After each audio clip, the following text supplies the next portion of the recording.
That is what everyone does when you have good credit. The bank does that, your partners do that, everyone around you does that. It means you are a responsible individual. It means that you have looked after your finances.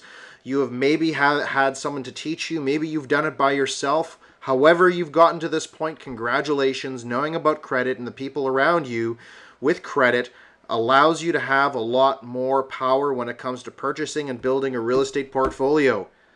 You need to keep everything under balance. 80% loan to value gives you a number. 50% loan to value gives you a better number.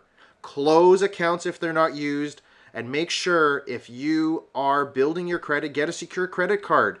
For those of you that already have good credit, congratulations. You are a step ahead. You are doing great. Let's continue on. So shopping for a mortgage. Gord, can you talk to us about shopping for a mortgage? Absolutely. So a lot of people will go to Bank A, and if they get turned down, well, first the bank will pull your credit. So you get a credit hit, which does pull your credit down. And then some people will, if they get declined at Bank A, then they go to Bank B, and the same thing happens. And on it goes, and they get all these credit hits.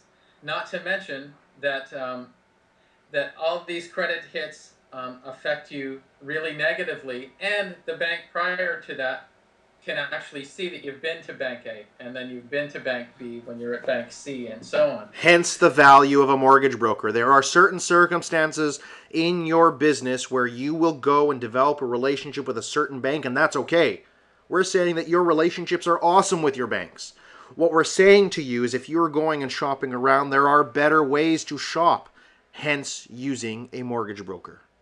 Because a mortgage broker will pull your credit only once and has 50 lenders to be able to go to, and they're seeing the same credit bureau each time, so they're not pulling individual hits.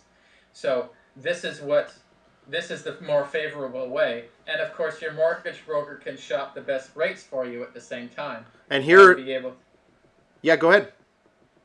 to get you the best mortgage. So I think using a mortgage broker makes sense, and you're using the mortgage broker for free because the mortgage broker gets paid by the lender, not the client.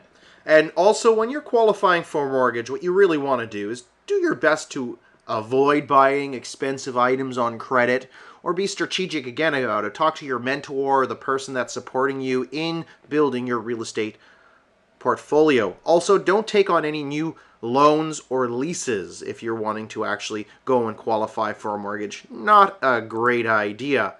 So let's talk about some of the rules here, Gord. We only have a couple of moments for that, but let's start it off and continue on with another video after this.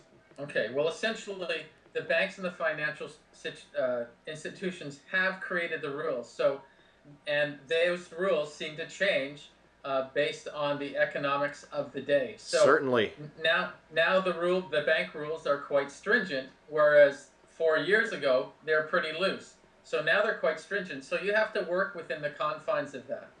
So, and credit is a major factor whether you're going to get the best rate on a mortgage, which would be at an A lender, or if you have to go to a B lender or a private lender, or worst case, if you're unable to qualify. So you want to do your best to get your credit score in the best position possible so you can go to A lenders. Well, but I mean the opportunity. I mean, once you got 15 properties, you may have to go to a B lender or you may have to go to a private lender, and you got to realize that these private lenders and B lenders, they're actually quite reasonable if you are good at finding deals, if good at making deals, if you're what we call a deal maker. And the other thing is that as long as the property is bringing you a great return, move on to it. Get the deal done. The reality is that we're thinking long term. It's called a portfolio. Okay, so we're going to go off to the next video. We'll talk to you in just a moment.